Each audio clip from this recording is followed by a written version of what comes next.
স্বয়ংক্রিয় যুগেও হাতে তৈরি করা হয় জাপানের নামি দামি ব্র্যান্ডের জিন্স। আর এসব জিন্সের দাম $300 থেকে $2000 পর্যন্ত। বসুন্ধরা ডায়াপেন্ট এখন আরো উন্নত। এই hot air throw top sheet দ্রুত শোষণ করে সোনামণিকে দেয় কোমল অনুভূতি। ফ্যাশন দুনিয়া তো বটেই, রোজকার জীবনের পোশাকেও পরিচিত নাম ডেনিমের জিন্স। বর্তমানে যুক্তরাষ্ট্র ছাড়াও সারা পৃথিবীর নানা দেশে তৈরি হয় এই পণ্য। তবে জাপানের পুরনো উপায়ে তৈরি জিন্সের দাম $2000।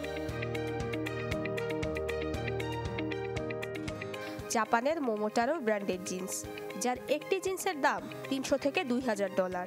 সাধারণ ডেনিমে কৃত্রিম রং ব্যবহার হলেও জাপানিজ ডেনিমে ব্যবহার হয় প্রাকৃতিক নীল, যার প্রতি কিলোর দাম কৃত্রিমগুলোর প্রায় 10 গুণ।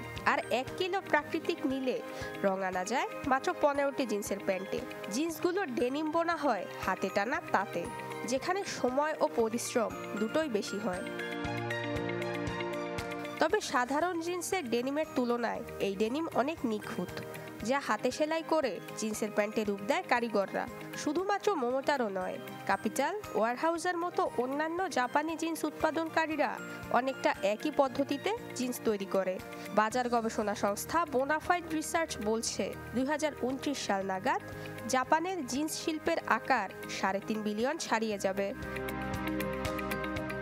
নুসরাত মৌমি, চ্যানেল 24।